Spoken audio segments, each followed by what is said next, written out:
네,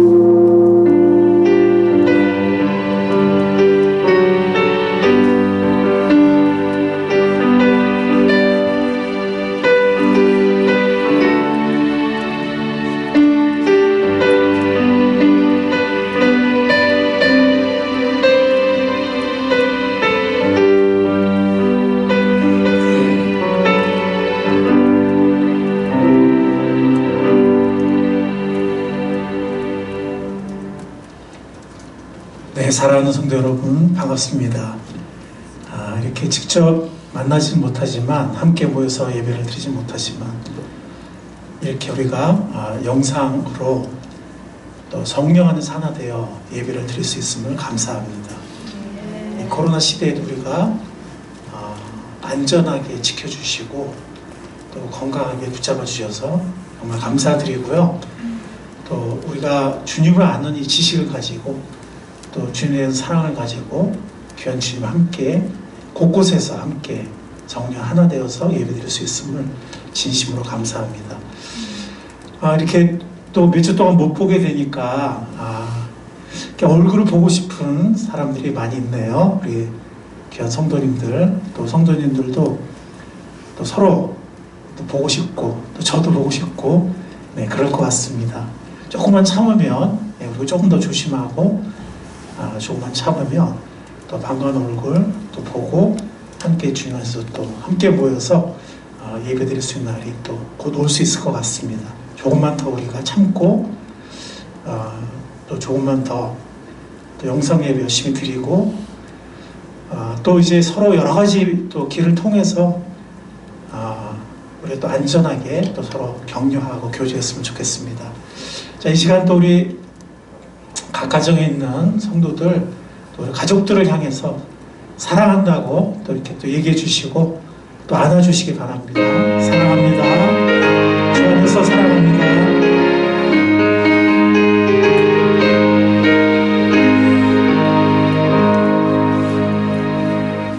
네, 몇 가지 교회 소식을 함께 나누도록 하겠습니다. 지난주 말씀드린 것처럼 올해 우리 교회의 그 표를 새로운 변화, 새로운 열매 이렇게 잡았습니다. 정말 변화되고자 하는, 또 승리하고자 하는, 패배했던 영역 승리하고 또 새로운 성장과 새로운 변화를 맛보고자 하는, 새로운 열매를 맺고자 하는 그런 소원을 우리 모두가 가지고 기도할 수 있기를 바랍니다. 오늘 메시지에서도 또 나누겠지만, 이 코로나 기간 중에서 우리 집에 있는 시간이 많은데요, 자녀들과 집에서 자녀들이 없으신 분들은 혼자서 아니면 또 모여서 두세 사람 집에서 성경을 읽고 또 좋은 책들을 많이 읽는 이런 시기로 삼았으면 좋겠습니다. 또 동시에 또 우리가 기도하면서 이런 어려운 때일수록 안전한 방법을 통해서이긴 하지만 어쨌든 지체들과 이웃을 또 더 많이 돌아보고 섬기는 이런 시간이 되었으면 좋겠습니다. 제옥이 파수꾼 기도가 이제 종방으로 가고 있습니다. 2주 남았던가요? 네, 그런 것 같아요. 우리가 유종의 미를 잘 거둘 수 있기를 바랍니다. 굉장히 중요한 기도 제목들이 많이 있고요. 우리가 응답 받은 것도 있지만 또 계속 우리가 기도하는 또 중요한 기도 제목들이 있습니다. 기억하고 우리가 기도할 수 있는 될 수 있기를 바랍니다. 특별히 또 우리 새가족들과 VF에서 기도할 뿐만이 아니라 이 코로나가 빨리 진정되어서 우리가 공예배를 재개할 수 있도록 열심히 기도하는 우리가 되었으면 좋겠습니다. 교회에 오시는 길에 잊지 마시고 교회 달력을 꼭 가져가시면 좋겠습니다. 오늘 우리를 대표해서 대표기도, 우리 안지영 전님께서 대표기도를 인도해 주시겠습니다.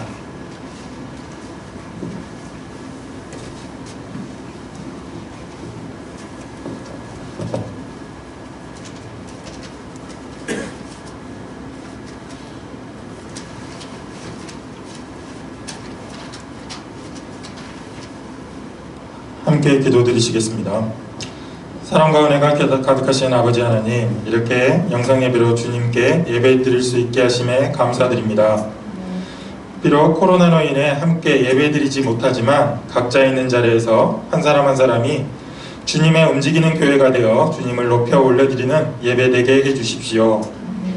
아버지, 연일 계속되는 한파로 대지마저 얼어붙는 듯하지만 우리 마음만은 얼어붙지 않게 하시고 주님을 사모하는 그 마음의 불씨를 되살려 주십시오. 영상 예배로 드리는 이 시간 나태하지 않게 하시고 방종치 않게 해주십시오. 각자 있는 그 자리에서 뜨겁게 찬양하게 해주십시오. 간절히 기도하게 해주십시오. 기쁘게 헌금 올려드리는 시간 되게 해주십시오. 오늘 우리에게 주어지는 설교 말씀으로 더욱 말씀만을 의지하며 주님을 더욱 사모하는 우리 꿈사랑 지체들 되게 해주십시오. 지금 우리와 함께하지 못하는 우리 꿈사랑 가족들에게도 주님의 그 작은 불씨를 되살리시어 각자 가는 길을 돌이켜 주님 품으로 돌아오게 해주십시오. 아버지, 그 뜨거운 불씨 안고서 한자리에 모여 주님께 예배드릴 그날을 기대하며 소망합니다. 아버지, 당신만이 하실 수 있습니다. 아버지, 그날까지 능히 감당하고 이겨낼 힘을 저희에게 더하여 주십시오. 마지막까지 함께해 주실 것을 감사드리며 이 기도를 우리 주 예수님 이름으로 기도드렸습니다.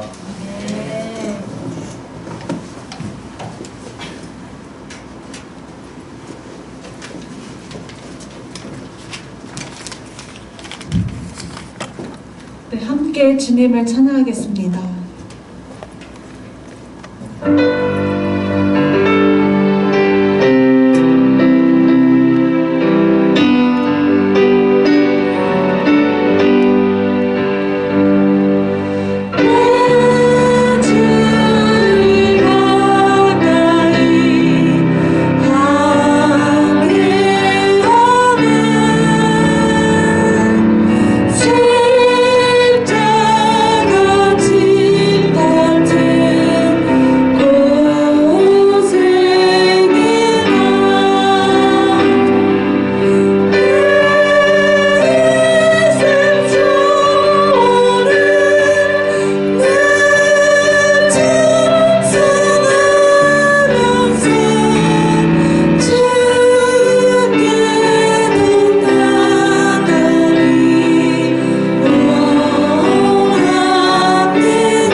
나의 입은 기뻐 노래 부르는 하나님을 마음껏 찬양하기 원합니다.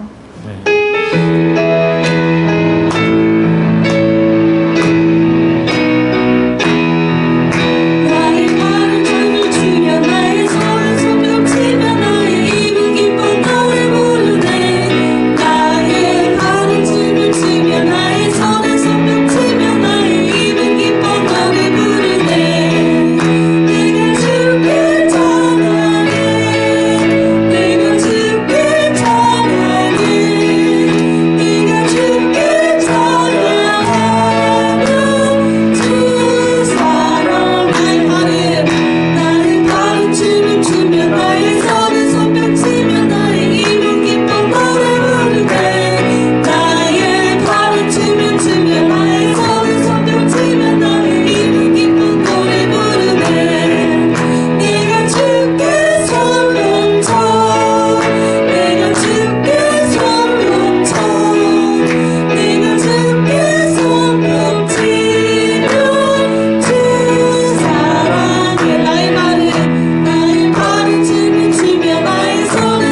시간 우리 다 함께 봉헌의 시간을 갖도록 하겠습니다.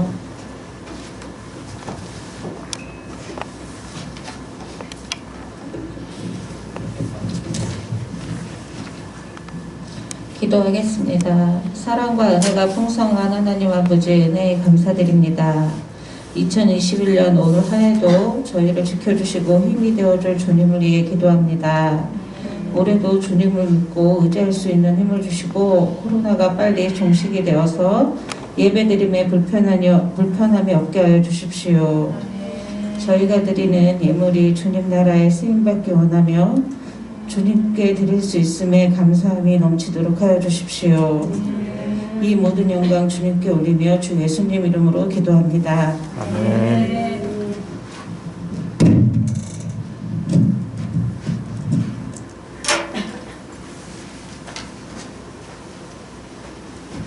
네, 함께 성경 봉독하겠습니다. 오늘 성경 말씀은 요한복음 15장 4절에서 8절 말씀입니다.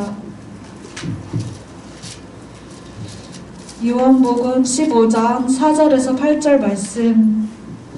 네, 다 찾으셨으면 함께 읽도록 하겠습니다. 내 안에 머물러 있어라. 그리하면 나도 너희 안에 머물러 있겠다. 가지가 포도나무에 붙지 있지 아니하면 스스로 열매를 맺을 수 없는 것과 같이 너희도 내 안에 머물러 있지 아니하면 열매를 맺을 수 없다. 나는 포도나무요 너희는 가지이다. 사람이 내 안에 머물러 있고 내가 그 안에 머물러 있으면 그는 많은 열매를 맺는다. 너희는 나를 떠나서는 아무것도 할 수 없다. 사람이 내 안에 머물러 있지 아니하면 그는 쓸모없는 가지처럼 버림을 받아서 말아버린다. 사람들이 그것을 모아다가 불에 던져서 태워버린다. 너희가 내 안에 머물러 있고 내 말이 너희 안에 머물러 있으면 너희가 무엇을 구하든지 다 그대로 이루어질 것이다. 너희가 열매를 많이 맺어서 내 제자가 되면 이것으로 내 아버지께서 영광을 받으실 것이다. 아멘.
오늘은 코로나 시대 신앙인의 뉴 노멀이라는 이런 주제로 말씀을 함께 나누기 원합니다.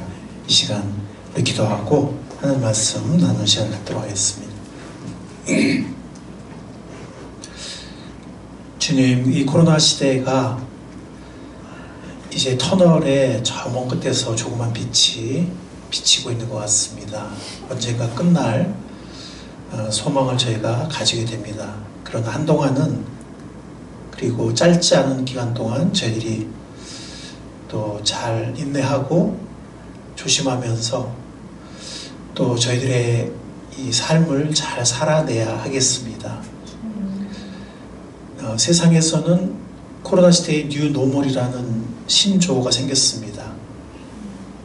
이제 전과는 다른 삶이 되었다는 것입니다. 주님, 우리가 세상 사람들과는 다른, 어떤 면에서는 또 같은 면도 있겠지만, 그러나 세상 사람과 다른 우리들의 코로나 시대의 뉴 노멀을 분명하게 말씀 안에 세우고 그 안에서 우리가 일어나서 승리하는 삶을 살아낼 수 있도록 주님 도와주시고 저희들을 붙잡아 인도하여 주옵소서. 이 시간 시종을 주님 앞에 의뢰합니다. 우리들의 찬양과 기도와 헌물을 받으신 주님, 이 시간 우리가 말씀의 예배를 드릴 때 정말 주님 기뻐하시는 이 말씀의 예배 시간이 될 수 있게 성령께서 함께하여 주시옵소서. 아멘. 감사하신 예수님의 이름으로 기도했습니다. 아멘. 아멘.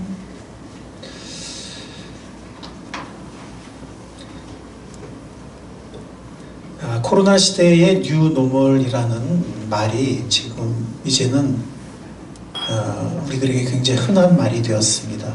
이 노멀이란 말은 뭐 정상적인 혹은 일상적인 뭐 이런 뜻인데, 우리의 일상이, 우리의 그 정상적인 삶의 모습이 코로나 이전과는 완전히 달라졌다, 이런 뜻입니다. 그래서 코로나 시대의 뉴 노멀을 특징을 세 가지로 만약에 압축한다면 이렇게 말할 수 있을 것 같습니다. 코로나 시대 일상의 특징이죠. 먼저는 생존과 안전 욕구입니다.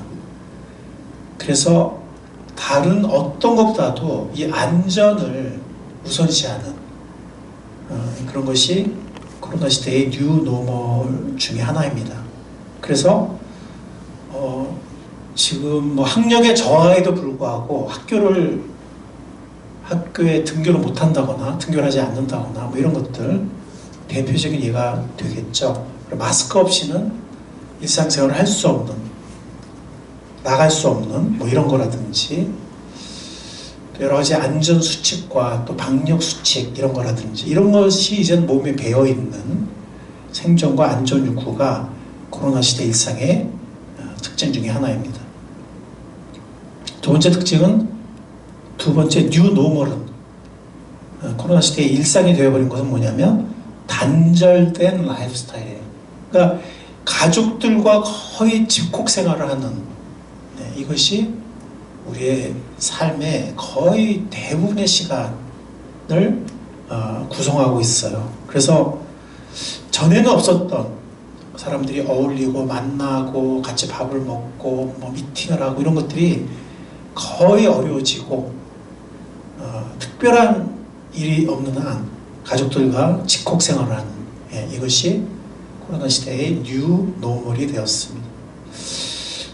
마지막 세 번째로는 그러다 보니까 집에서 맨날 살다 보니까, 집콕 생활하다 보니까 이 개인주의 일락을 추구하는 이런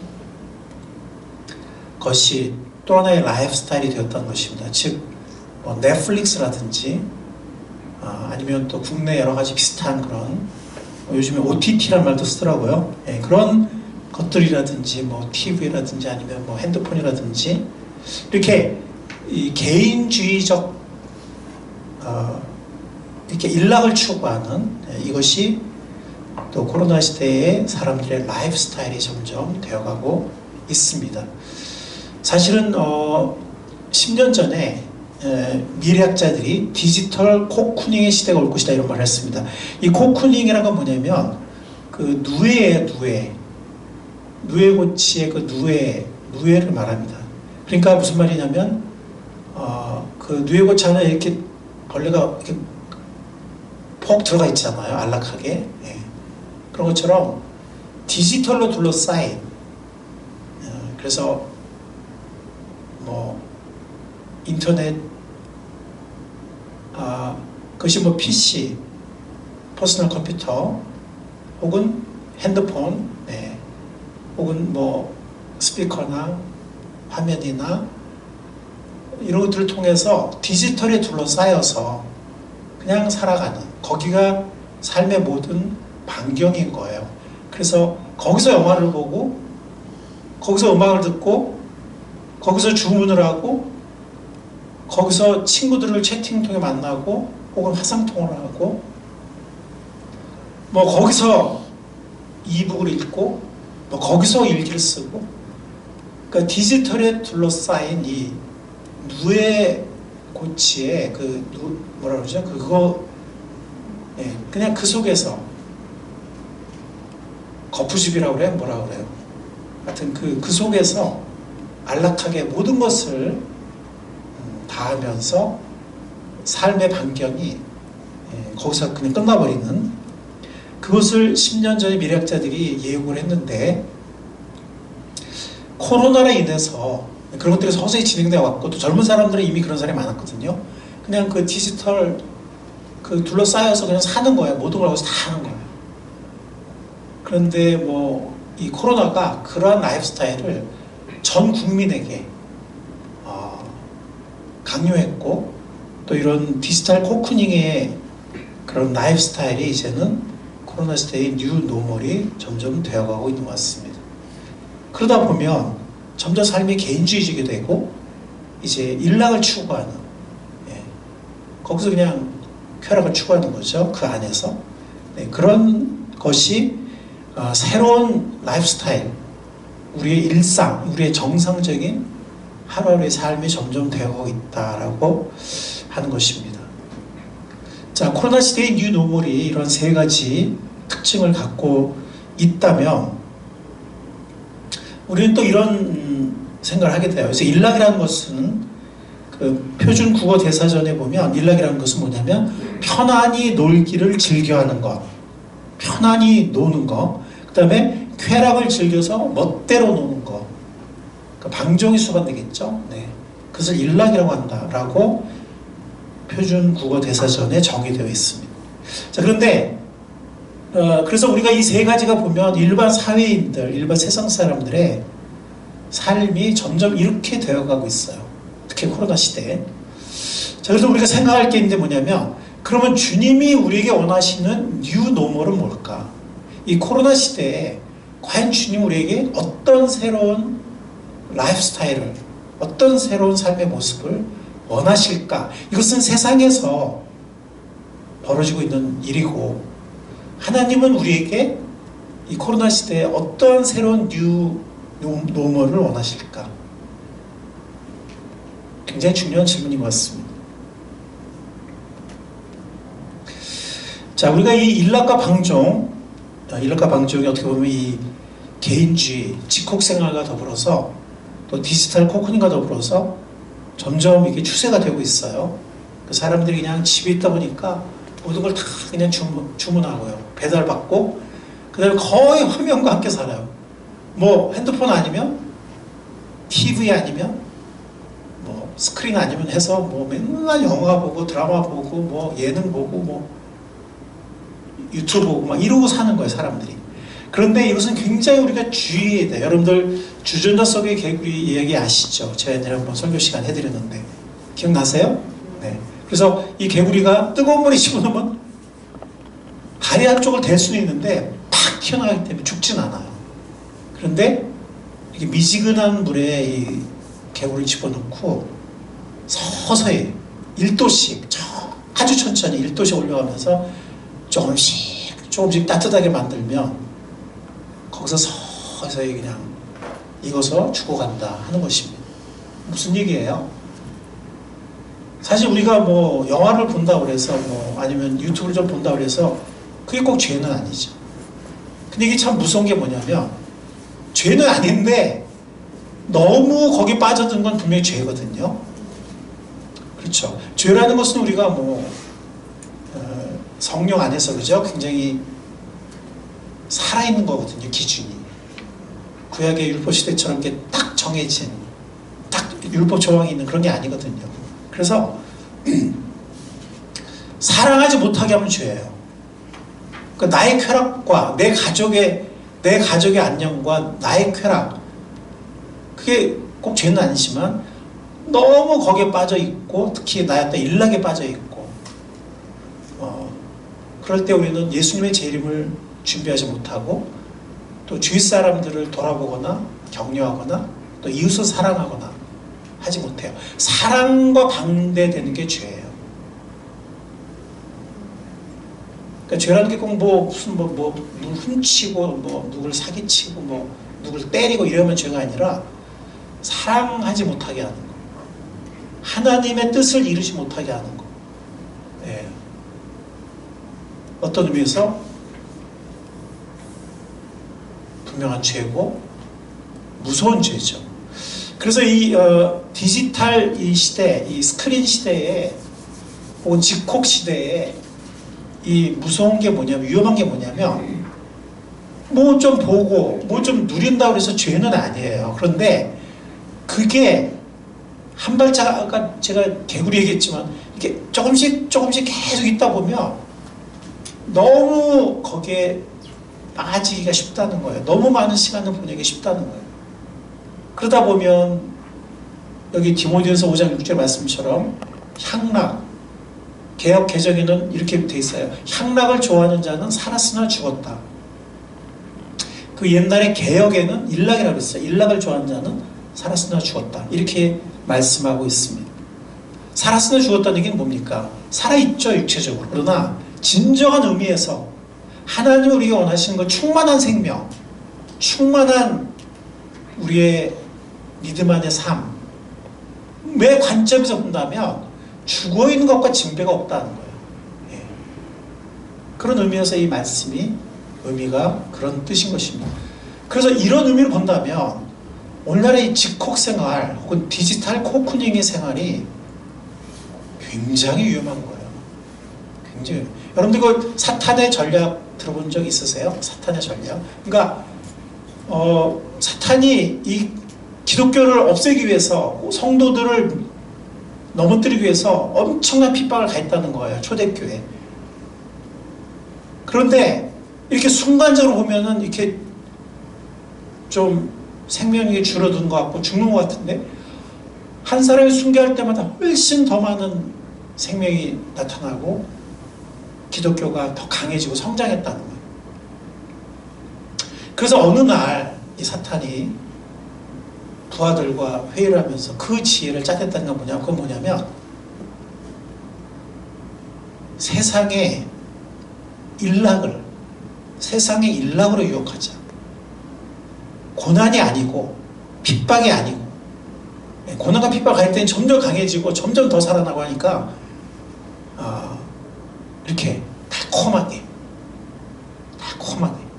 그리고 이건 죄가 아니야 이렇게 접근을 하자, 그렇게 했다는 거예요. 실제로 역사상 그런 일이 일어났어요. 기독교가 국교화되고 믿는 것이 어떤 손해를 보고 희생하고 믿는다는 것이 어떤 고난을 감수해야 되는, 때로는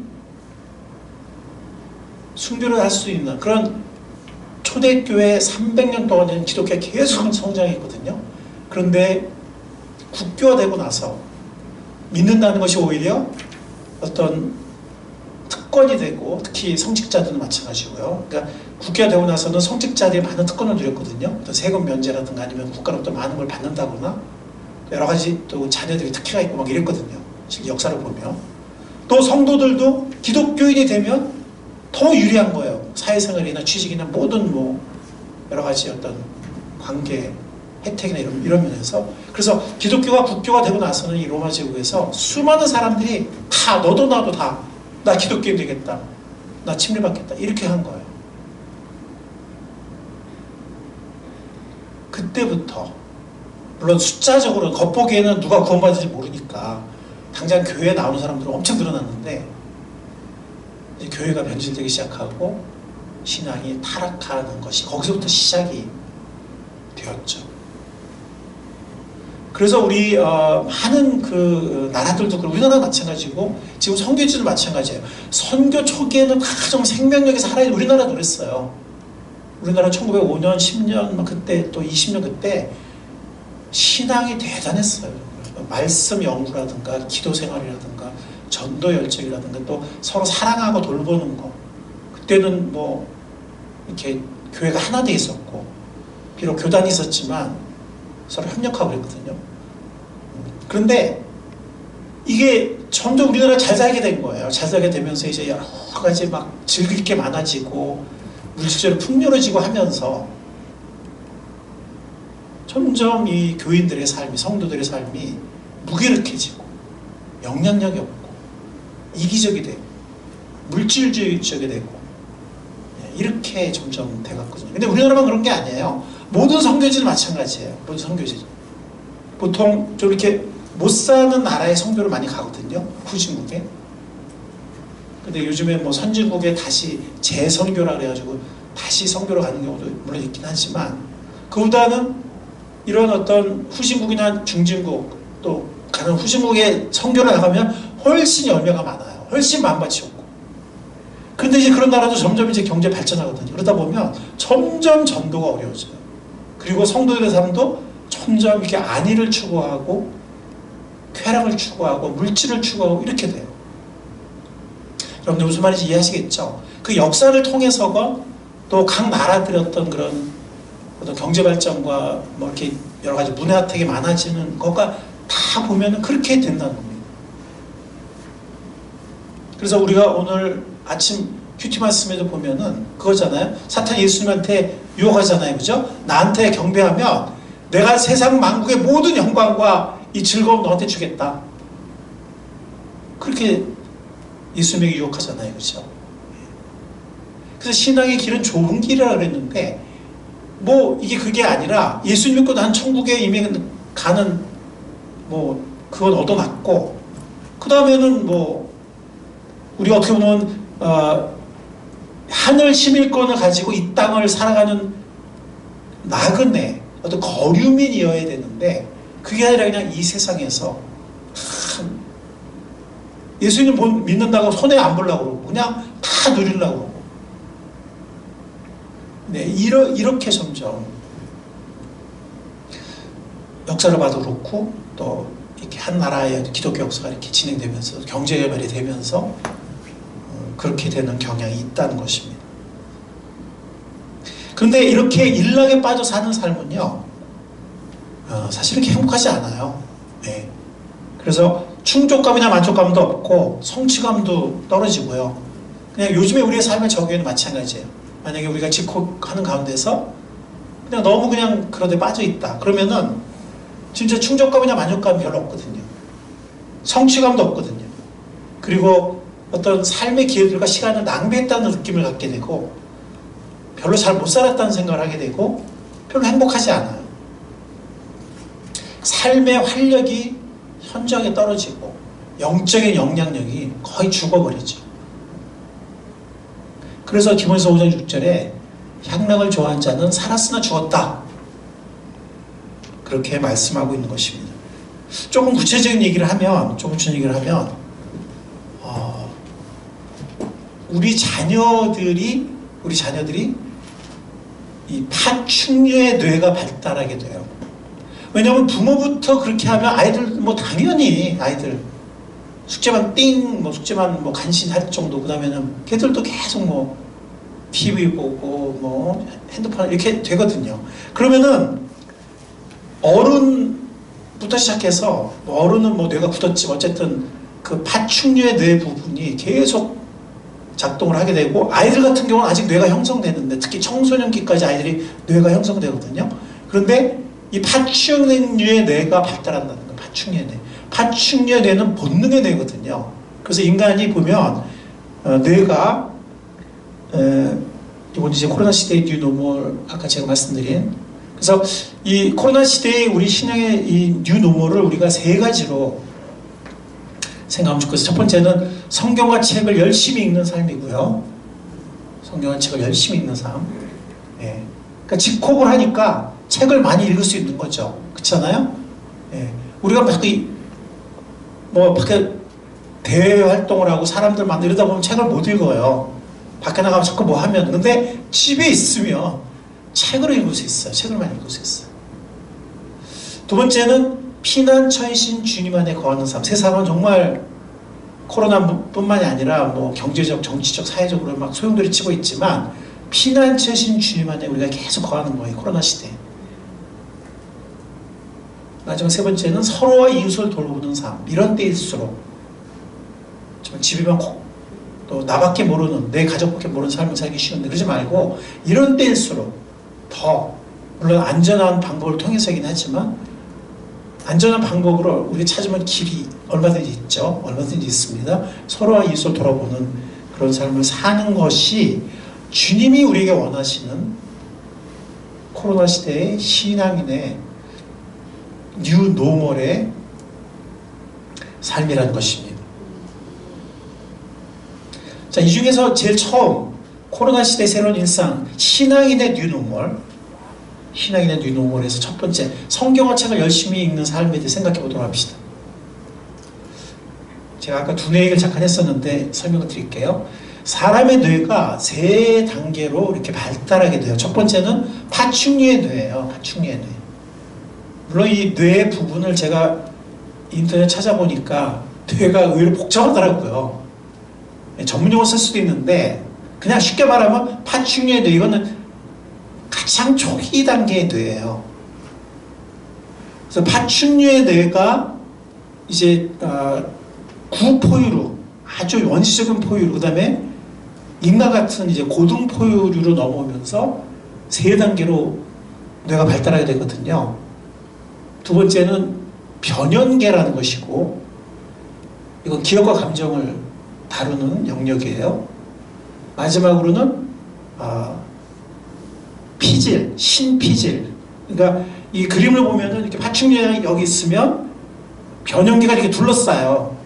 그 다음에 신피질이 마지막으로 둘러싸서 인간의 뇌가 완성이 돼요. 근데 파충류는 그냥 처음에 그 뇌밖에 없어요. 파충류들은. 뭐 파충류만 그런 건 아니지만 어쨌든 예를 들면 파충류가. 그러니까 파충류의 뇌는 본능적인 거예요. 그러니까 본능적으로 하고 싶은 거 있잖아요. 본능적으로 하고 싶은 거. 인간에게 모든 동물에게 수면력과 식욕, 성욕 이런 게 있다 그러잖아요. 그러니까 그런 것들. 그다음 뿐만이 아니라 어떤 자극을 통한 쾌락 있죠. 자극을 통한. 게임할 때 아니면 동영상을 볼 때 이럴 때 보면 이 자극을 받으면서 쾌락을 느끼잖아요. 그런 본능적인 그런 본능의 욕구와 관련된 게 파충류의 뇌고요. 자극과 쾌감, 재미와 향락에 충실한 영역이에요. 네. 그 본능을 만족시키는 거죠. 자극과 쾌락 이런 부분이에요.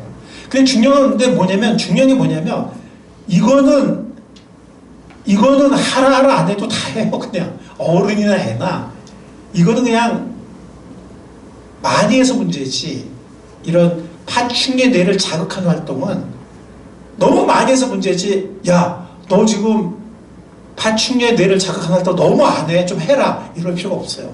너무 많이 해서 문제예요. 근데 이게 뭐가 문제냐면 사고력과 집중력이 떨어져요.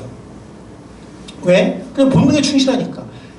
그 요즘 아이들 보면은 여기 너무 빠져 사는 애들 보면 뭐 물어보면은 생각하는 걸 머리 아파해요. 몰라요. 물어보면은 말이 없어. 요즘 중학생도 고등학생도 물어보면 진짜 문장을 완성을 못해요. 그냥 단어밖에 말을 못해. 그래서 문장 완성해봐 그러면 완성을 못해요. 문장을 완성 잘 못해. 떠듬떠듬하고. 왜냐면 이 사고력과 집중력이 너무 떨어져 있는 거예요. 맨날 게임하고 맨날 무슨 핸드폰 보고 막 이러니까 그게 문제인 거죠. 이게 심각한 문제예요. 어린이의 뇌가 굳어졌다 쳐요. 근데 어른도 계속 그것만 자극하는 거죠. 그럼 어떻게 되죠? 계속 그 생각이 나고 어른도 자꾸 거기에 빠져드는 거예요. 뭐 어른은 뭐 그게 뭐 새롭게 발달되거나 그러지 않지만 어쨌든 거기 빠져 있는 거죠. 왜냐면 계속 그 본고 생각나고 계속 그 자극 생각나고 또 하고 싶고 어른도 마찬가지인 거예요. 근데 애들은 단지 하고 싶은 게 문제가 아니라 뇌가 그쪽으로 발달한다는 거예요. 어른은 이제 청소년기까지. 그리고 인간의 뇌가 이제 변형계를 이제 갖게 되고요. 그래서 그 파충류 뇌 부분, 본능적인 뇌 부분을 변형계를 둘러싼다 그랬잖아요. 마지막 둘러싸는 게 신피질 부분인데 이게 바로 여기 인간의 뇌가 가장 발달한 부분이에요. 그래서 대뇌피질에 보면 감각 연합 능력, 그러니까 감각을 종합하는 거예요. 또 하나만 그런 것이 아니고, 그 다음에 언어 능력, 동물이 갖는 언어 능력. 동물들도 물론 간단한 신호를 보낸다고 하죠. 인간만큼 이렇게 체계적이고 조직적인 언어는 아니거든요. 그리고 감각도 이렇게 뭐 어떤 동물은 청각이 발달하고 어떤 동물은 시각이 발달하고 어떤 동물은 후각이 발달하고 뭐 막 이런데 인간은 그런 골고루 발달됐을 뿐만이 아니라 물론 하나만 놓고 보면은 동물보다 떨어질 수 있지만 종합하는 감각을 종합하는 능력은 인간을 따라올 존재가 없죠. 언어 능력도 마찬가지고, 그 다음에 중요한 건 뭐냐면 이 전두엽 부분이에요. 전두엽. 이 전두엽은 본능을 억제할 줄 알아요. 본능을 통제할 줄 알아요. 이게 특히 전두엽이 그래요. 동물은 본능을 통제하지 못해요. 예. 하고 싶으면 무조건 해야 되고, 먹고 싶으면 먹어야 되고, 때로는 막, 아무리 훈련시켜도 막 주인을 물기도 하고 막 이러잖아요.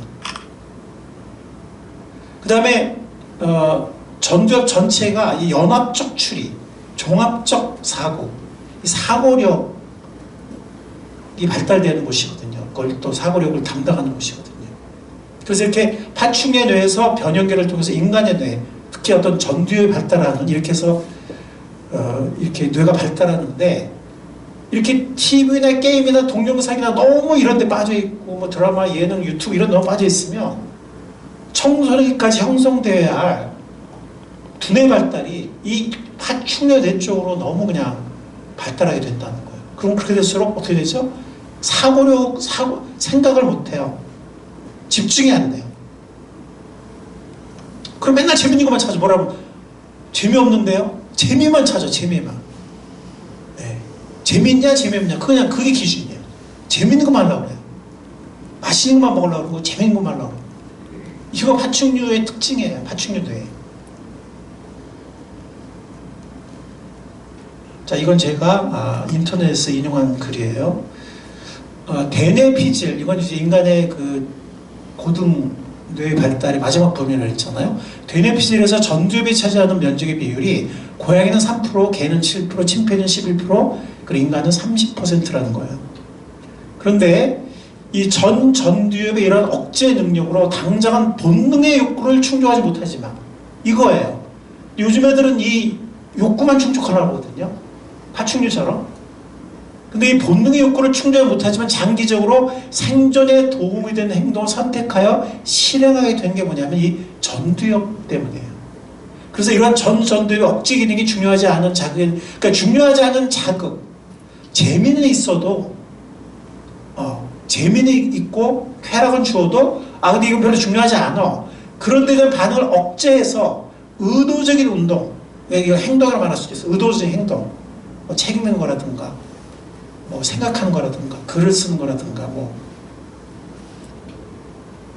집중하여 장기적인 목표를 달성하는 집행을 가능하게 하는 거예요. 그래서 운동하는 게 어떤 힘들어도 이게 필요한 건 해야 돼 하고 참고 한다든지 이런 게 전두엽의 억제 기능 때문에요. 근데 이런 파충류 이런 경우에는 그게 없기 때문에 좀 본능적으로 행동을 하죠. 본능에 따라서. 그런 장기적인 목적지향적 행동이 인간 행동의 본질적 능력이다. 즉 이런 본능을 억제하고 장기적인 목표를 이룰 수 없으면 인간이 아니라는 거예요. 짐승 같은 삶이라는 거예요. 본능에 충실한.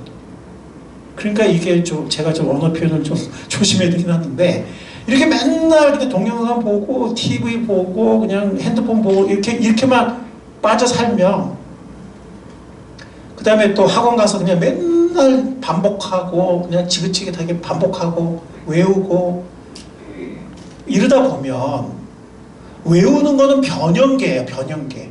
전두엽은 아니에요. 왜냐하면 변형계가 기억력과 감정이거든요. 근데 전두엽은 억제할 수 있고 생각할 수 있고 창조할 수 있는 그런 부분, 집중할 수 있고 사고할 수 있는 영역인데 거기가 개발이 안 되는 거예요. 학원 맨날 가봐야 맨날 외우고 예상문제 기출문제 외우고 그 다음에 집에 오면 이제 지치니까 다 필요 없어. 그냥 나 쉴래 그러서 자기 공부를 해야 되는데 그래서 소화를 해야 되는데 안 하죠. 나 공부 학원에 이렇게 하고 왔는데 나 더 이상 못해요. 나 이제 쉴래 그러고서 맨날 핸드폰 붙잡고 있고 게임 붙잡고. 그러면 어떻게 되죠? 전두엽의 발달을 안 해요. 변형계까지는 이 파충류의 뇌와 변형계까지는 어떻게 학교를 가도 맨날 외우는 거잖아요. 한국 사람 외우는 거 잘하잖아요. 근데 전두엽의 발달을 안 해요. 어떤 이렇게 상상하고 창조하고 생각하고 집중하고. 그럼 어떻게 되죠? 그래서 옛날에 제가 어떤 책을 읽으니까 우리 주위에 파충류가 득실실하다는 거예요. 인간의 얼굴 하고 있지 파충류들이 득실실하다는 거예요. 본능에 충실한 애들. 그러니까 우발적인 행동을 많이 하고 통제하지 못하고 그리고 말을 제대로 못해. 말을 단어나 이 문장을 제대로 구사를 못해.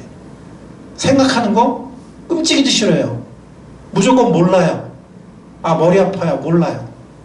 책 못 읽죠. 강의 집중 못하죠. 10분 하면 잘하는 거예요. 10분 쉬고 넘어가면 도저히 집중 못해요. 그게 뭐냐면 전두엽이 개발이 안 되기 때문에 그냥 파충류의 뇌에서 머물거나 잘해야 변형계 조금 이렇게 뇌가 거기 더 이상 발달 안 하기 때문에. 이거는 이제 인터넷에 지금 박문호라는 분이 쓴 내용을 제가 인용을 했습니다. 독서가 정말 중요합니다. 왜 독서가 중요하냐면 읽는 거는 인간만이 할 수 있는 거예요. 마치 하나님을 예배하는 것도 인간만이 할 수 있거든요. 하나님을 예배하는 것도 인간만이 할 수 있어요. 근데 독서도 책을 읽는 것도 인간만이 할 수 있어요. 하나님이 인간만 할 수 있게끔 그렇게 능력을 주셨어요. 이 독서를 통해서 보세요. 집중력이 개발이 돼요.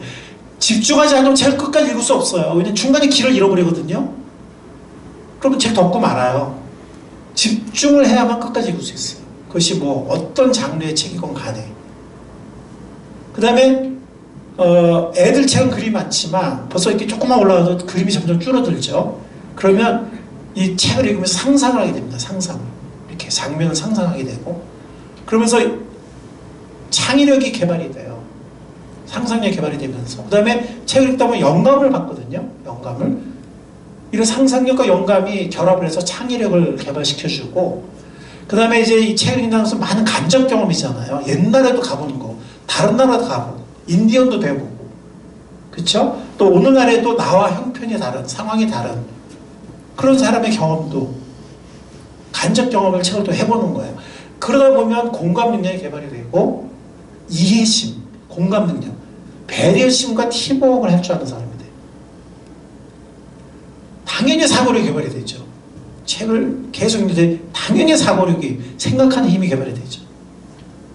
어휘력과 문장력, 표현력 등 언어 능력이 개발이 돼요. 그 다음에 지식과 정보를 많이 얻는 거는 기본적이죠. 기본적으로. 몇 가지예요? 한 7, 8가지 되죠. 그죠? 이게 뭐냐면 이게 한 사람이 정말 맥시멈으로 개발되는, 특히 두뇌가 개발되는 것이고요. 이게 바로 리더의 자질이에요. 리더의 자질. 즉 이렇게 책을 읽는 사람들이 영향력 있는 사람이 되게 한다는 거예요.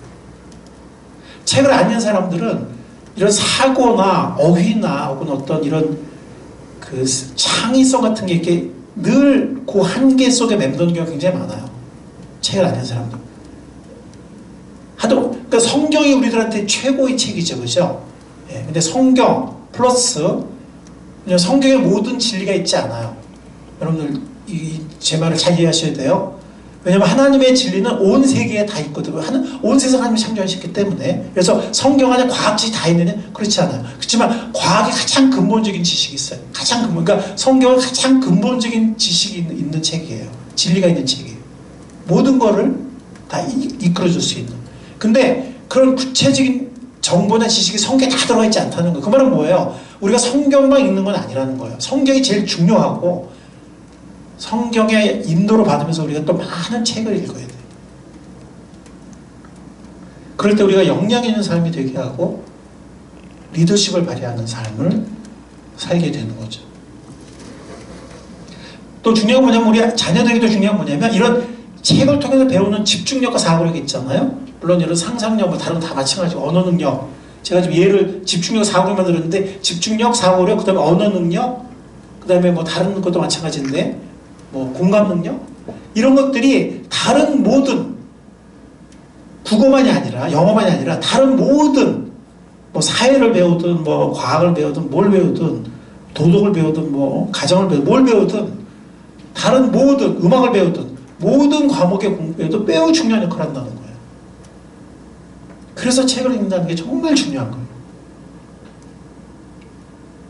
그래서 미국에서 제가 아이를 키우면서 많이 들었던 말이 Readers are leaders예요. 책을 읽는 사람들이 리더들이다. 책을 읽는 사람들이 아이들이 리더가 된다. 그 다음에 영국과 미국과 선진국의 많은 유수의 대학들 어떤 아이들 뽑습니까?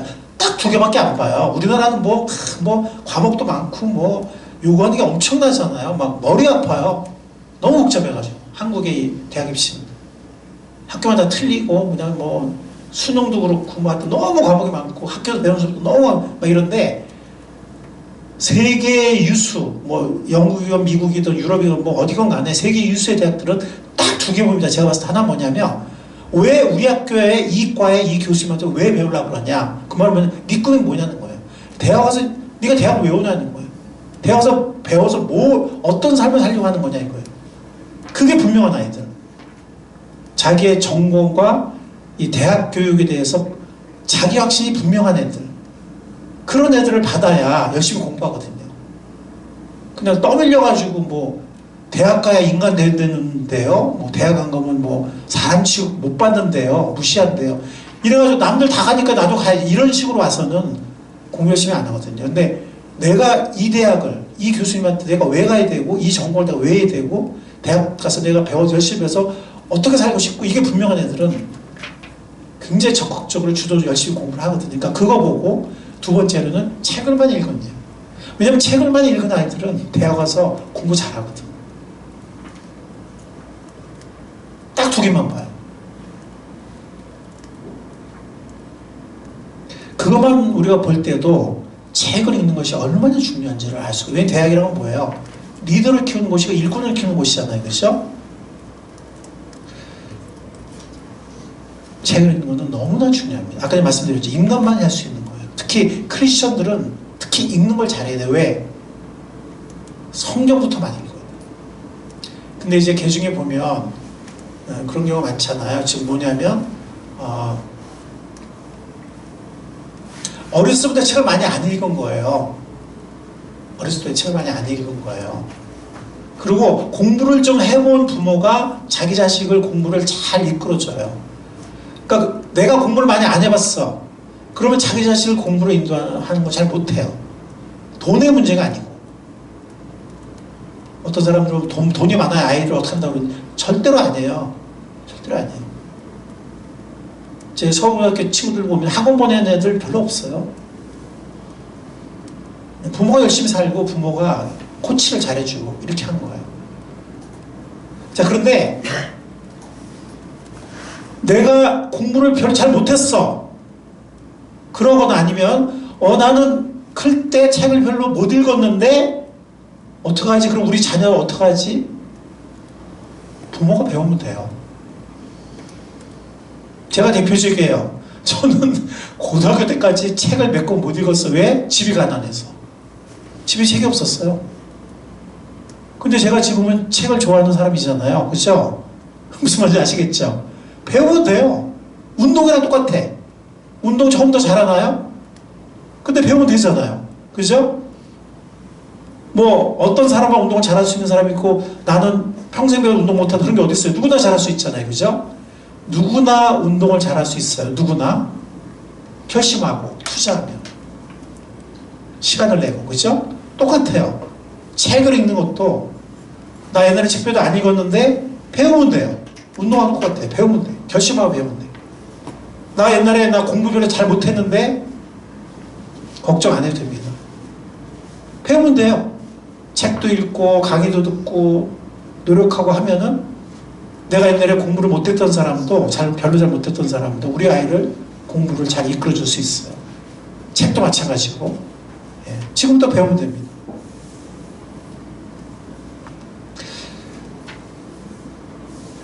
자, 책을 읽는 것은 어른들에게도 중요하지만 물론 중요하지만 자라나는 자녀들에게는 특히 중요해요. TV를 꺼야 됩니다. 그래서 제가 말씀드렸잖아요. 우리도 아이 키울 때는 TV를 거의 안 켰다고 말씀드렸죠.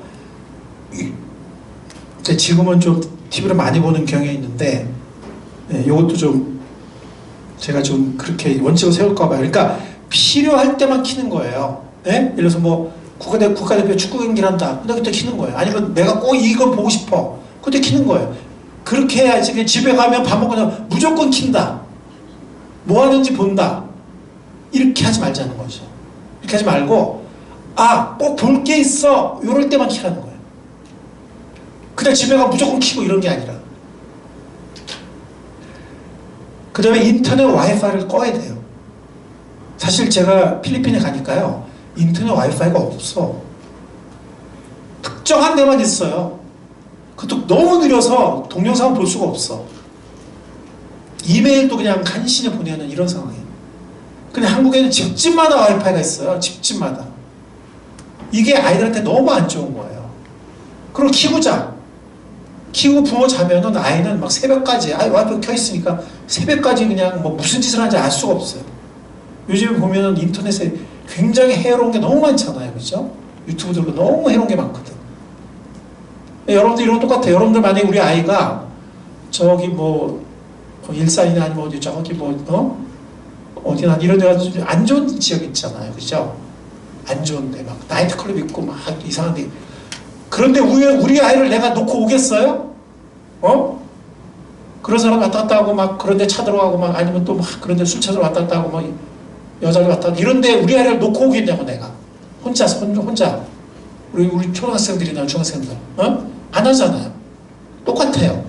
와이파이 켜고 애들 그냥 각방에 들어가서 그냥 그러고 그냥 부모가 잔다?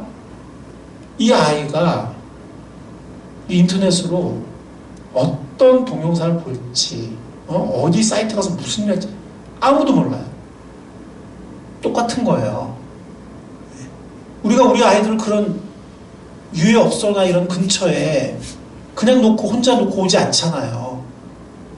근데 와이파이 켜고 우리 아이들 손에 핸드폰 쥐어지고 그냥 부모 먼저 자고 이게 똑같은 거라니까. 이게. 인터넷 와이파이를 꺼야 됩니다. 그래서 인터넷 와이파이 하루에 30분 이렇게 아이들하고 약속을 미리 하는 거예요. 그 대신 할 거 다 하고 뭐 9시 반, 9시 이때 30분만 해. 뭐 이런 식으로. 그 대신에 그 전에 할 거 다 하고 요 정도. TV는 꼭 볼 게 있을 때만 켜고 그 다음에 끄고 그냥 켜놓고 막 이런 게 아니고 이렇지 않으면은 책을 읽을 수 없어요. 성경책도 읽을 수 없어요. 그리고 모든 공부는 아이들이 자기 스스로 하는 공부 시간이 제일 중요하거든요.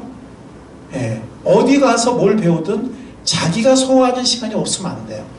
그런데 이게 TV가 켜져 있고 와이파이 계속 켜져 있고 이러면은 아이들이 자기 스스로 하는 자습이라고 그러죠.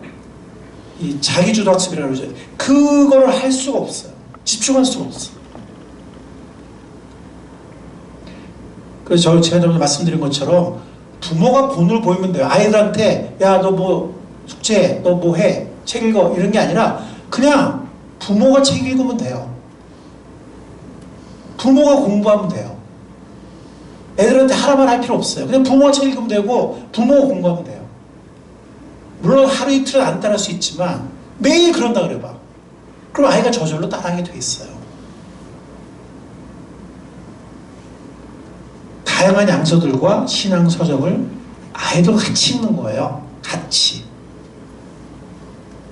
무엇보다 성경을 같이 읽는 거죠. 무엇보다. 제일 중요한 성경. 성경 통독 운동에 동참하는 거예요. 아이들이 너무 저학년이면 제가 책을 가져왔는데 이 성경 365라는 게 있어요. 짧은 성경 얘기 하나씩 해서 365개로 되어 있어서 하루에 하나씩 읽으면은 1년에 읽을 수 있어요. 그러니까 성경 이야기를 어린아이들이 읽을 수 있게 요약해 놓은 거예요. 그런데 하루 분량이 뭐 한 페이지 정도. 하루 분량이 한 페이지 정도밖에 안 돼요. 그러니까 아무리 저학년이라도 엄마랑 같이 읽으면 돼요. 아빠랑 같이 읽으면 되고. 그리고 벌써 한 3학년 이렇게만 돼도 개역 개정 세번역 같은 거 같이 읽을 수 있거든요. 잠언부터 읽는다. 하루에 한 장. 예, 잠언부터 하루에 한 장. 오늘이 9일이면 9장. 오늘이 15일이면 15장 이렇게. 잠언 하루에 한 장. 읽을 수 있어요. 한 3학년, 2학년, 빠른 애는 한 2학년 이렇게 2, 3학년만 돼도 같이 읽을 수 있거든요. 엄마랑 같이, 아빠랑 같이. 그 다음에 좀 고학년 애들은 하루에 석장도 읽을 수 있고 이렇게 할 수 있어요. 요즘 보면은 쉬운 성경도 있고 여러 가지 또 일러스트 성경도 있고 하기 때문에 그래서 성경 읽기가 중요합니다. 디모데후서 3장 16절 17절에 보면 어떤 말씀이 있어요? 모든 성경은 하나님의 감동으로 된 것으로 교훈과 책망과 바르게 함과 의로 교육하기에 유익하니 이는 하나님의 사람으로 온전케 하며 모든 선한 일을 행하기에 온전케 함이니라. 하나님 말씀, 이런 놀라운 말씀 우리에게 주셨잖아요. 그죠? 예, 우리를 온전케 하는, 우리를 훈련하는, 우리를 의의 길로 인도하는 영감받은 하나님 말씀을 주셨잖아요. 그 다음에 디모데 전서에 보면 어떤 말씀이 있냐면 이런 말씀이 있어요. 내가 갈 때까지 성경을 읽는 일과 권면하는 일과 가르치는 일에 전념하십시오. 먼저 성경을 읽는 일에 전념을 해야 권면하고 가르칠 수 있어요. 그러니까 제일 중요한 건 먼저 성경을 읽는 일에 전념하는 거예요. 그러니까 사도 바울이 믿음의 아들 디모데에게 보낸 편지에서 한 말이에요. 이 일들을 명심하고 힘써 행하십시오. 그래야 그대가 발전하는 모습을 모든 사람에게 나타나게 하십시오. 특히 성경을 읽고 이 말씀의 영향력을 발휘하는 일에 발전하라는 거예요. 13절이고 15절이잖아요. 성경 읽기는 가장 중요해요. 왜냐하면 성경은 모든 지식의 가장 근원적인 원리가 되는 그런 진리를 갖고 있기 때문에. 그 다음에 제가 아까 말씀드린 것처럼 성경만 읽는 게 아니라고 했잖아요. 모든 진리가 성경에 다 있는 건 아니기 때문에 하나님의 진리는 과학의 진리도 하나님의 진리고, 그죠? 사회학적 진리도 하나님의 진리고, 예술도 하나님의 진리고, 다 하나님의 진리죠. 그래서 우리가 많은 책을 읽어야 되는데, 자, 제가 이거 뭐냐면 저학년들이 읽을 수 있는 책이에요. 글씨가 좀 작죠, 그죠? 저학년들이 읽을 수 있는 그런 책을 제가 한번 적어봤어요. 여러 독서책에서 추천된. 요거는 고학년이 저학년 15소년 표류기, 허클베리 피네 80여년 세계 일주, 걸리버 여행기, 작은 아씨들, 장발장, 샬롯의 거미줄, 마틸다, 이상한 나라의 앨리스, 키다리 아저씨, 정글북, 톰 소유 별, 어린 왕자, 소나기, 갈매기의 꿈, 열하일기, 안중근, 파브로 곤충기. 예를 들은 거예요. 굉장히 많죠, 그죠? 고학년 난중일기, 백범일지, 삼국유사, 삼국사기, 동물농장, 그리스 로마 신화, 톨스토이 단편, 제인 에어, 돈키호테, 목미심서, 잠언, 명상록, 플라톤의 대화, 대지, 셰익스피어, 책은담, 헬렌 켈러 자서전, 안내일기, 아몬드는 최근에 아이들 청소년 소설이죠. 소학, 논어, 국가론, 약간 좀 어려운 책들이 하지만 초등 한 5학년만 돼도 읽을 수 있어요. 레 미제라블, 장발장의 원래 책이죠. 장발장을 좀 이렇게 아이들용으로 줄인 거고, 침묵, 파리대왕, 오만과 편견, 유토피아, 데미안. 예를 든 것, 그 이상 또 많죠. 그죠? 그 다음에 신앙과 연관된, 성경이나 신앙과 연관된 책들, 어거스틴의 고백록, 톨스토이의 고백록, 탕세, 부활. 부활은 누구의 책이에요? 톨스토이 책이죠. 톨스토이 죄와 벌, C.S. 루이스의 나니아 연대기, 반지의 제왕을 쓴 그 톨킨의 여러 가지 책들, 단테의 신곡, 밀턴의 철로역정, 신라권 등등 그 외에도 굉장히 많이 있어요. 읽을 게 좋은 책들이 너무 많아요. 이렇게 마지막에 있는 것처럼 신앙과 연관된 좋은 책들도 굉장히 많아요. 그런데 와이파이가 켜있고 TV가 켜있으면 그냥 불가능이라 생각하면 돼요. 예, 와이파이가 켜있고 TV가 켜있으면 못합니다. 예, 그냥 불가능이다라고 생각하면 돼요. 와이파이를 통제하지 않고 TV를 끄지 않으면 아무도 되지 않아요. 그러니까 우리가 이거 결단해야 돼요. 결단해야 됩니다. 우리 자녀들을 위해서라도 앞으로 10년간 나는 와이파이를 하루에 30분, 특히 저녁에 TV도 정말 특별한 일은 켜지 않겠다. 이거를 10년 동안 내가 결심하지 않으면 아무것도 되지 않아요. 그리고 우리 아이들 막 그냥 집중할 수 없는 애가 돼요. 본능에 충실한 애가 돼요. 생각할 줄 모르는 아이가 돼요.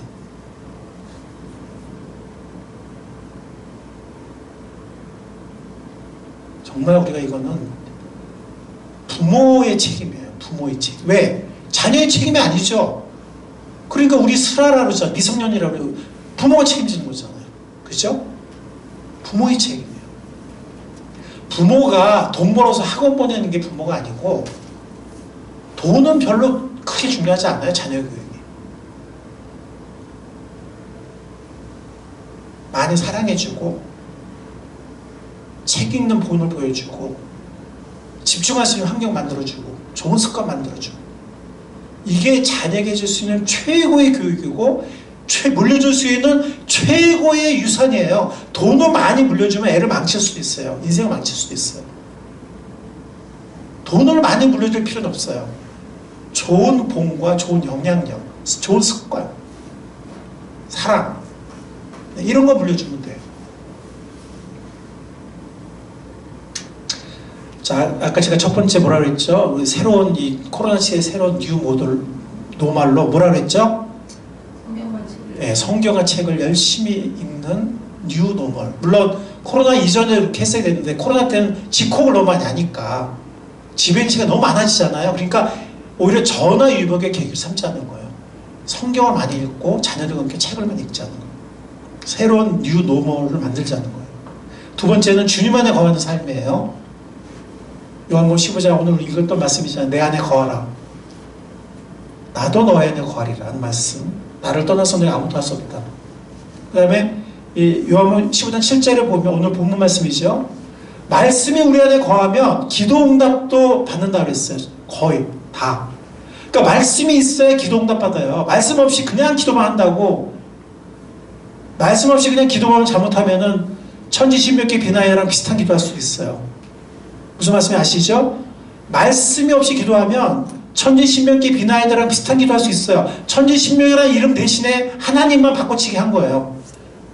그냥 내가 원하는 거 계속 기도하는 거예요. 그냥 말씀이 없으면. 그래서 이 요한복음 7장의 말씀처럼 너희가 내 안에 거하고 내 말이 너희 안에 거하면 무엇이든지 원하는 대로 구하라. 그래야만 이룰 것이다. 말씀이 우리 안에 있어야 하나님 원하시는 기도를 할 수 있어요. 그래서 하나님 뜻대로 하는 기도가 응답을 받거든요. 그리고 우리 열매를 맞으면 이제 하나님 영광 받으신다 그랬고 우리가 진정한 주님의 제자가 된다 그랬습니다. 그래서 우리가 이 말씀과 기도, 주님 안에 거한다는 것은 말씀과 기도 안에 거하는 것이고요. 그래서 순종의 열매를 맺는 거예요. 그게 주님 안에 거하는 삶이에요. 말씀과 기도 안에 거하고 그래서 순종의 열매를 맺는 그게 주님 안에 거하는 삶입니다. 시편 46편에 보면 이렇게 말씀했어요. 하나님 우리의 피난처시며 우리의 힘이시며 어려운 고비마다 우리 곁에 계시는 구원자시니 땅이 흔들리고 산이 묻어져 바닷속으로 빠져들어도 우리는 두려워하지 않는다. 그 다음에 똑같은 46편에 끝부분 10절 11절 너희는 잠깐 손을 멈추고 내가 하나님인 줄 알아라. 내가 문 나라로부터 높임을 받는다. 내가 이 땅에서 높임을 받는다. 만군의 주님이 우리와 함께 계신다. 야곱의 하나님이 우리의 피난처시다. 정말 세상에 어떤 변란이 벌어져도, 어떤 문제가 들이닥쳐도 우리는 피난처 되시고 능력의 근원이 되시는, 피난처 되시는 주님 안에 우리는 거할 수 있습니다. 그래서 두 번째 뉴노멀의 특징은 주님 안에 거하는 삶이고, 세 번째는 이 두 번째 구절 제가 두 개 더 추가하면 시편 60편 8절, 하나님만이 우리의 피난처시니 백성들아 언제든지 그만을 의지하고 그에게 너의 속마음을 털어놓아라, 이렇게 말씀했어요. 그래서 물론 이거는 뭐 코로나 이전에도 우리가 이런 삶을 살아야 되지만, 코로나 시대는 특히 더 어려운 시기이기 때문에 피난처인 주님을 의지하고 우리의 속마음을 털어놓는, 이게 주님 안에 거하는 삶이죠. 또 시편 16편에 보면 주님 언제나 나와 함께 계신 분이요 그가 나의 오른쪽에 계시니 나는 흔들리지 않는다. 주님께서 몸소 생명의 길을 나에게 보여주시니 주님을 모시고 사는 삶에 기쁨이 넘친다. 주님께서 내 오른쪽에 계시니 이 큰 즐거움이 영원토록 이어질 것이다. 이게 바로 주님 안에 거하는 삶의 모습입니다. 마지막 세 번째는 서로와 이웃을 돌보는 삶이에요. 신앙인의 뉴노멀. 히브리서 10장 24, 25절, 그리고 서로 마음을 써서 사랑과 선한 일을 하도록 격려하십시다. 어떤 사람들의 습관처럼 우리는 모이기를 그만하지 말고 서로 격려하여 그날이 가까운 것을 볼수록 더 힘써 보입시다. 그러니까 우리가 지금 코로나 시대니까 우리가 줌으로 만난다든지, 뭐 한두 명, 두세 명은 실제로 뭐 찾아가서 만난다든지, 뭐 그건 합법적인 거잖아요, 그죠? 물론 자제는 해야 되겠지만 꼭 필요한 거는 정말 힘써 모이는, 소규모라도 또 줌을 통해서, 지금은 5명 이상 줌으로 만나야 되겠죠? 네, 그렇게 또 뭐 이 방역 수칙이 또 달라지면 그 이상도 모일 수 있겠죠, 우리가 그때는. 그래서 어쨌든 힘써 모이자는 거죠. 힘써 만나자는 거죠. 그래서 격려하자는 거예요. 오히려 코로나 시기일수록 격려가 필요하기 때문에 로마서 12장에 보면 15, 16절에 기뻐하는 사람과 함께 기뻐하고 우는 사람과 함께 우십시오. 서로 한마음이 되고 교만한 마음 품지 말고 비천한 사람들과 함께 사귀고 스스로 지혜 있는 채 하지 마십시오. 비천한 사람들과 함께 사귀라. 그리고 우는 사람과 함께 울고 기뻐하는 사람과 함께 기뻐해라. 이게 신앙인의 모습입니다. 그래서 우리가 이 코로나 시대가 더 각자 힘들기 때문에 오히려 더 안전한 방법으로 창의적으로 우리 서로, 그 다음에 우리 주위의 이웃들 돌보는 삶을 살기를 주님께서 원하신다고 그 말씀을 통해서 알 수가 있습니다. 자, 그래서 아까 말씀드린 것처럼 코로나 시대의 신앙인의 뉴노멀, 첫 번째는 성경과 책을 열심히 읽는 삶, 집에서. 두 번째는 피난처이신 주님 안에 거하는 삶. 마지막으로는 서로와 이웃을 돌보는 여러 가지 방법으로, 이것이 코로나 시대의 신앙인의 뉴노멀이 되기를 주님께서 원하신다는 것을 우리가 말씀을 통해서 알 수가 있습니다. 자, 몇 가지 적용과 실천 생각해 보도록 할게요.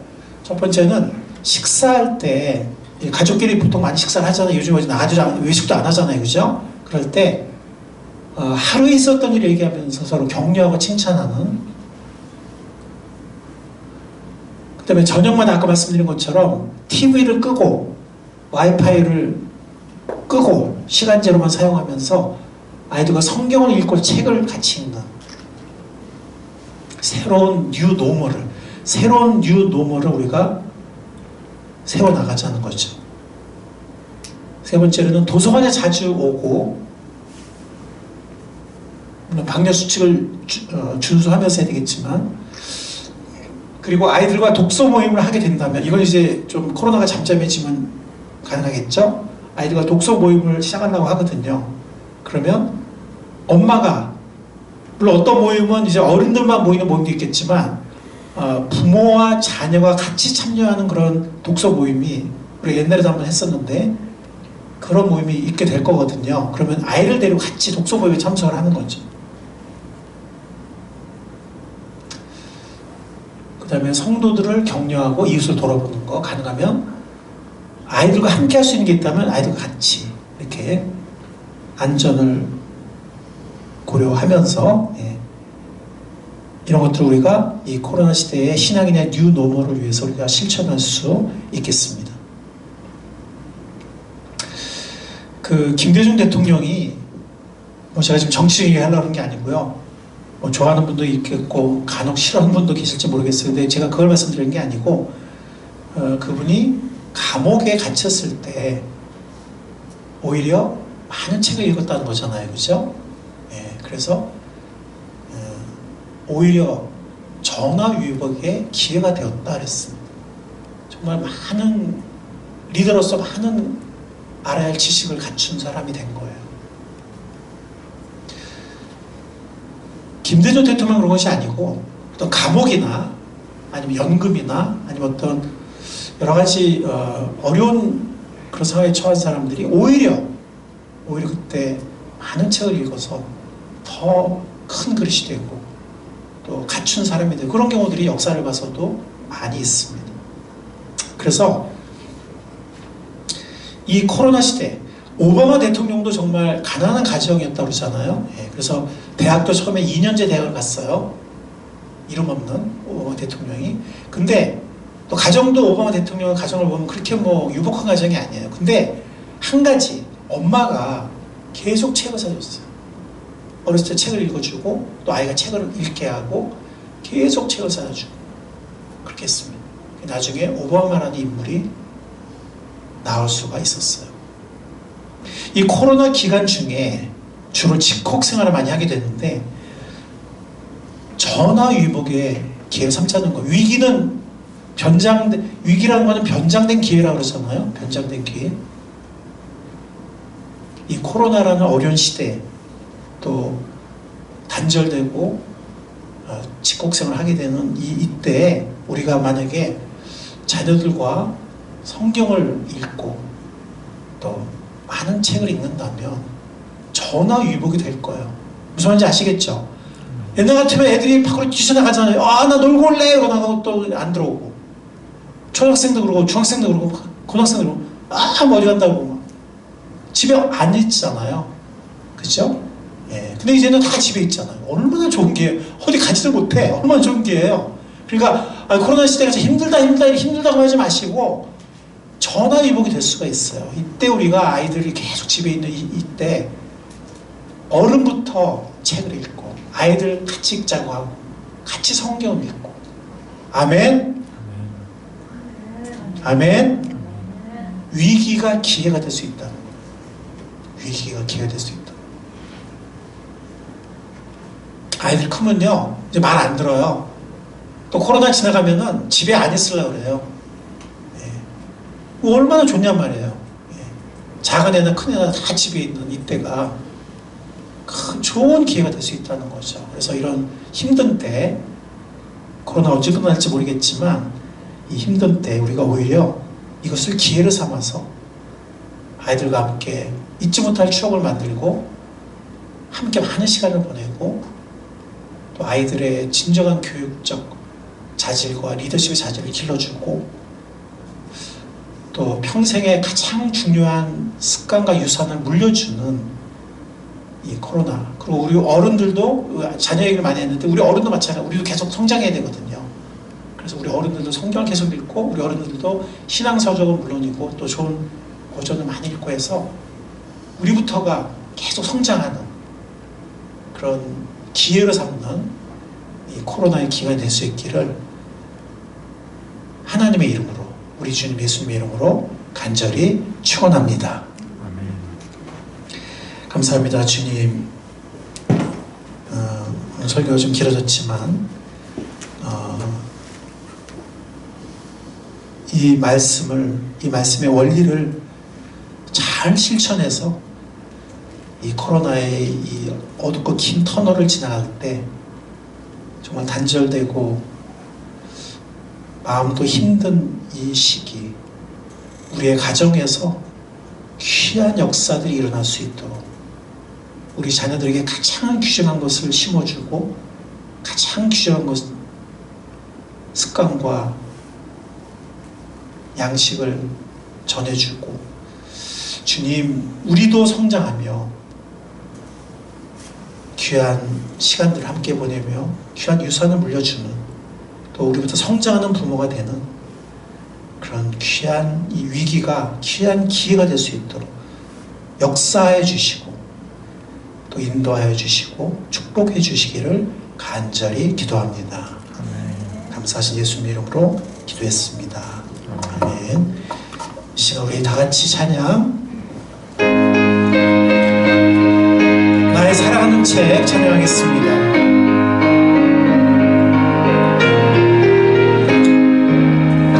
나의 사랑하는 책 미혹되어졌으나 어머니의 무릎 위에 앉아서 재미있게 듣던 말 그때를 지금도 내가 잊지 않고 기억합니다.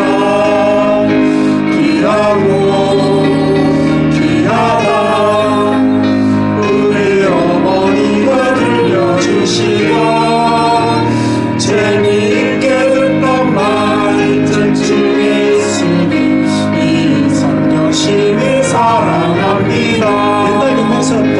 옛날 용맹스럽던 다니엘의 경험과 누레의 용감이라는 역사와 주의 선지 엘리야 걸었다고 하늘에 올라가는 일을 기억합니다. 예수 세상 계실 때 3절 예수 세상 계실 때 많은 고난 당하고 십자가에 달려 죽임 당하니 어머니가 읽으며 눈물 많이 흘린 거 지금까지 내가 기억합니다. 귀하고 귀하다 우리 어머니가 들려주시던 재미있게 듣던 말 이 책 중에 있으니 이 성령심이 사랑합니다. 이 시간 우리가 다같이 머리를 잠깐 숙이시겠습니다. 짧은 시간이지만 1분이라도 정말 주님 앞에 우리가 회개하는 마음 또 새롭게 결심하는 마음으로 주님 앞에 이 시간 우리 각자가 기도하도록 하겠습니다. 각자 기도하겠습니다.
그때 일은 지나고 나의 눈에 환하온 어머니의 말씀 기억하면서 나도 시시때때로 성경 말씀 읽으며 주의 뜻을 따라 살려 합니다.